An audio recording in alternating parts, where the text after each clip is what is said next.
Nah, wasiat juga para nabi disebutkan dalam Al-Quran. Nabi Ibrahim juga sebelum meninggal memberikan wasiat kepada anak-anaknya. Wa wassa biha Ibrahimu banihi wa Ya'qub. Nabi Ibrahim memberikan wasiat kepada anak-anaknya. Biha, dengan satu wasiat. Kata biha di sini domir hiya kembali kepada kalimat aslamtu li rabbil alamin. Aku berserah diri kepada pencipta alam semesta, atau aku mengikuti agama Islam, Tuhan yang menciptakan alam semesta. Itu wasiat Nabi Ibrahim kepada anak-anaknya. Wa Ya'qub, dan juga Nabi Ya'qub. Kemudian juga disebutkan di dalam beberapa hadis Nabi Muhammad sallallahu alaihi wasallam, juga Nabi bersabda, man mata ala wasiyatihi, siapa yang meninggal dunia dia sudah membuat wasiat, mata ala sabilin wa sunnatin, maka ketika meninggal dunia dia meninggal dalam keadaan di jalan kebenaran dan dalam keadaan di jalan sunnah Nabi Muhammad sallallahu alaihi wasallam. Wa mata, dan juga dia meninggal dunia ala tuqa wasyahadah, dalam keadaan bertakwa dan dalam keadaan syahadah, syahid. Kemudian Nabi katakan dia lakukan itu dengan wasiat, meninggal dalam keadaan bertakwa, dalam keadaan syahid, maka ini satu fadilah daripada wasiat. Hadis riwayat Ibnu Majah. Di dalam hadis Sunan Muslim, hadis Sahih Muslim, hadis Sahih Muslim, Rasul sallallahu alaihi wasallam juga bersabda, ma hakkum ri'in muslimin, tidak pantas seorang muslim lahu syai'un yusi fihi, jika dia punya sesuatu ingin dia wasiatkan, yabitu lailatain, dia sempat tidur 2 malam tanpa memberikan wasiat. Artinya ketika ada sesuatu penting yang ingin dia sampaikan dan dia dalam keadaan sudah meninggal, mau meninggal dalam keadaan sakit parah, maka jangan biarkan sampai 2 malam.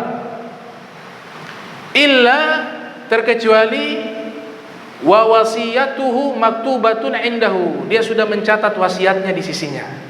Ini hadis ini punya 2 makna. Makna pertama, orang yang diberikan wasiat dia harus melaksanakan wasiat tersebut secepat mungkin, jangan sampai menunda sampai 2 malam. Makna kedua, kalau sudah dalam keadaan sakit yang parah dan sudah merasakan ini tidak lama lagi akan meninggal dunia, maka ada baiknya dia membuat wasiat tidak lebih dari 2 malam.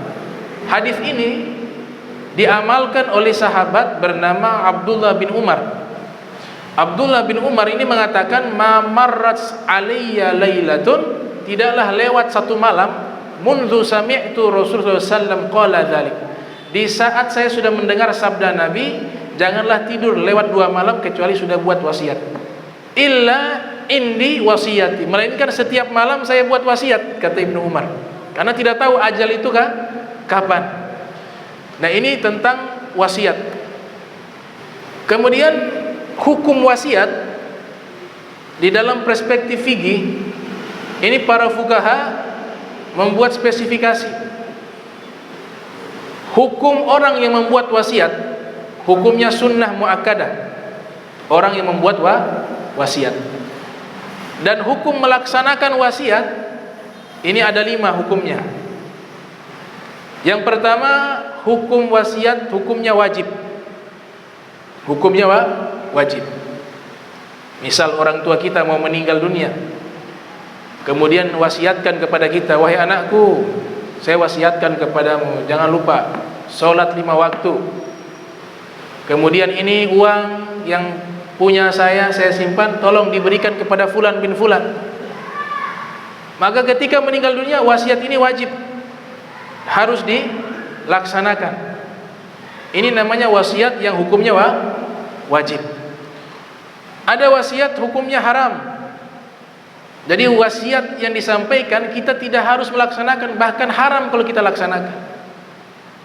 Misal ada yang meninggal dunia, keluarga kita, sebelum meninggal dunia dia wasiatkan kepada kita, wahai nak, nanti kalau saya sudah meninggal, tolong ya lanjutkan itu minum-minum khamar.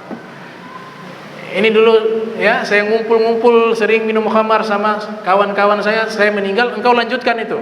Nah, ini wasiat yang haram, tidak harus dilaksanakan, bahkan haram dilaksanakan.